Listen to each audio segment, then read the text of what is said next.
Bismillahirrahmanirrahim. Assalamualaikum warahmatullahi wabarakatuh.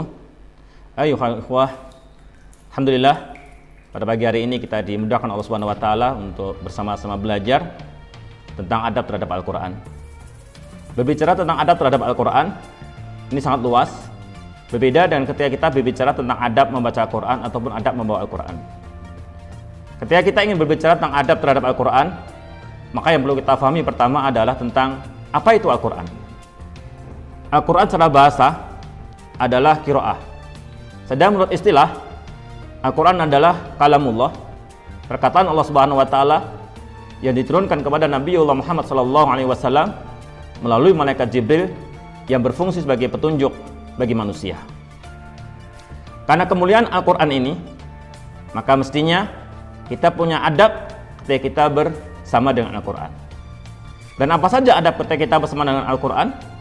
Yang pertama adalah beriman kepada Al-Quranul Karim. Beriman kepada Al-Quran merupakan adab yang tertinggi kita kepada Al-Quranul Karim. Bagaimana beriman kepada Al-Quran? Yakni kita meyakini bahwa Al-Quran betul-betul datangnya dari Allah Subhanahu wa taala. Kita meyakini bahwa apapun yang ada dalam Al-Quran itu pasti benar karena datangnya dari Allah Subhanahu wa taala. Kemudian kita meyakini perintah-perintah yang ada dalam Al-Quran itu benar dan kita mentaatinya. Dan larangan-larangan yang ada dalam Al-Quran itu pasti benar dari Allah Subhanahu wa taala dan wajib bagi kita untuk meninggalkannya. Sebagaimana Allah Subhanahu wa taala sampaikan di dalam Al-Quran, di dalam surat An-Nisa ayat 136. Barang siapa yang beriman kepada Al-Quran, maka kemudian dia meninggalkannya, kemudian tidak meyakininya, maka Allah katakan di tutup ayatnya, faqad dhalla dhalalan ba'idah. Maka sungguh dia berada pada kesesatan yang sejauh-jauhnya. Ikhwanu fi din azakumullah. Ini adab yang pertama kepada Al-Qur'anul Karim. Adab yang kedua kepada Al-Qur'anul Karim adalah membaca tilawatul Qur'an ataupun qiraatul Qur'an. Membaca Al-Qur'an merupakan adab yang sangat tinggi, adab yang sangat agung terhadap Al-Qur'an. Karena tingginya adab terhadap Al-Qur'an, adab membaca Al-Qur'an ini, maka kalau kita bisa lihat banyak dari orang-orang muslim yang meninggalkan adab ini. Banyak yang mereka enggan untuk membaca Al-Quran ataupun bertilawah Al-Quran, entah karena lalai atau karena kesibukan yang ada. Kalaupun ada yang membaca Al-Quran, maka ada yang membaca Al-Quran dengan tergesa-gesa, membaca dengan semaunya. Padahal Allah Subhanahu wa taala memerintahkan kepada kita di dalam surat Al-Muzammil, wartilil Qur'ana tartila, dan bacalah Al-Quran secara perlahan-lahan. Ikhwanu fi din azakumullah. Membaca Al-Quran itu sangat penting, pahalanya sangat besar sekali.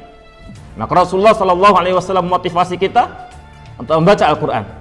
Sebagaimana Rasulullah SAW bersabda dalam hadisnya, man qara'a harfan min kitabillahi falahu hasanah wal hasanatu bi'asri amsalihah. Wala aqulu alif lam mim harfun walakin alifun harfun wa lam harfun wa mimun harfun. Rasulullah SAW bersabda, barang siapa yang membaca Al-Quran satu huruf, maka nilainya sama dengan satu kebaikan, dan satu kebaikan akan dilipat gandakan 10 kali lipat. Dan Rasulullah tidak mengatakan alif lam mim satu huruf, tetapi Rasulullah mengatakan alif satu huruf, lam satu huruf, dan mim satu huruf. Maka ketika kita membaca alif, lam, mim, maka sesungguhnya kita telah membaca 3 huruf, dan 3 huruf 3 kebaikan, dan akan dilipat gandakan oleh Allah 10 kali lipat, sehingga 30 kebaikan. Kita bisa bayangkan ketika kita membaca Al-Quran satu halaman, maka kita sudah membaca 15 baris dari Al-Quran, dan satu baris lebih dari 25 huruf. Ya, kalau kita hitung kebaikan-kebaikan dalam membaca Al-Quran, maka sungguh sangat luar biasa banyaknya. Maka cukuplah bagi kita fadilah-fadilah tentang kebaikan membaca Al-Quran ini menjadi motivasi kita untuk berinteraksi dengan Al-Quran, beradab dengan Al-Quran, dengan membaca Al-Quran yang sebaik-baiknya. Adab yang ketiga terhadap Al-Quran adalah tadabbur ataupun mempelajari Al-Quran. Mengapa kita perlu mempelajari atau tadabbur tentang Al-Quran? Karena Al-Quran ini berisi berkah, berisi kebaikan-kebaikan sangat banyak dari Allah Subhanahu wa taala. Berisi hikmah, berisi ilmu-ilmu yang sangat banyak dari Allah Subhanahu wa taala. Sebagaimana Allah sampaikan dalam Al-Quran di dalam surat Shad, Allah menegaskan bahwa Al-Quran itu berisi tentang kebaikan-kebaikan dan hikmah yang sangat banyak. Dan bagi kita yang tidak mau belajar tentang kandungan-kandungan Al-Quran, tidak belajar tentang apa yang tertera, termaktub dalam Al-Quran, baik kebaikannya ataupun ilmu di dalamnya, maka sungguh kita termasuk orang yang rugi. Dan kata Allah, mereka orang-orang yang mengambil hikmah dan kemudian mereka yang mengambil berkah, mereka itulah orang-orang yang berfikir, orang-orang yang disebut dengan ulil albab. Yang berikutnya, adab yang keempat terhadap Al-Quran adalah ittiba, mengikuti. Sebagaimana definisi Al-Quran, bahwa Al-Quran itu adalah wahyu Allah, kalamullah, diturunkan kepada Rasulullah SAW melalui malaikat Jibril yang berfungsi sebagai petunjuk, maka sudah sewajarnya bagi kita untuk berakhlak dengan Al-Quran, beradab dengan Al-Quran, yakni mengikuti Al-Quran. Apapun yang datang dari Al-Quran, itu adalah kebenaran dan kewajiban bagi kita untuk mengikutinya. Apapun yang dilarang dalam Al-Quran, itu pasti kebenaran dan wajib bagi kita untuk meninggalkannya. Sehingga Allah mengatakan di dalam banyak ayat, salah satunya Allah menyampaikan di dalam surah Al-An'am ayat yang ke-155, Allah berfirman, "Wa hadza kitabun anzalnahu mubarakun fattabi'uhu wattaqu la'allakum turhamun." Allah SWT berfirman, dan Al-Quran ini adalah kitab yang diturunkan Allah Subhanahu wa taala yang diberkati, maka ikutilah ia dan bertakwalah agar kamu diberikan rahmat Allah Subhanahu wa taala. Al-Quran berisi kebaikan, Al-Quran berisi hikmah, maka mari kita ikuti apapun yang ada dalam Al-Quran, karena disitulah letak keberuntungan kita, disitulah letak kemuliaan kita. Ikhwan fillah azakumullah. Adab terhadap Al-Quran yang terakhir adalah bagaimana kita berhukum dengan Al-Quran. Hukum-hukum yang ada dalam Al-Quran diturunkan Allah Subhanahu wa taala untuk mengatakan kepada kemuliaan manusia.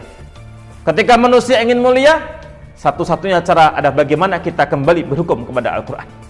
Ketika kita berhukum pada hukum yang datangnya bukan dari Allah Subhanahu wa taala melalui Al-Quran, maka sesungguhnya kita sudah berhukum pada taghut, dan ketika kita berhukum pada taghut, maka itu adalah kesyirikan yang sangat besar. Ikhwanu fillah azakumullah. Inilah beberapa adab terhadap Al-Quran. Mari sama-sama kita kembalikan adab kita terhadap Al-Quran dengan adab yang benar. Bukan hanya adab ketika kita membaca Al-Quran, bukan hanya adab ketika kita membawa Al-Quran, tapi adab yang paling hakiki adalah bagaimana kita beradab terhadap Al-Quran itu sendiri. Ini yang kita sampaikan pada pembahasan adab terhadap Al-Quran pada pagi hari ini. Banyak salah, mohon maaf. Terima kasih. Assalamualaikum warahmatullahi wabarakatuh.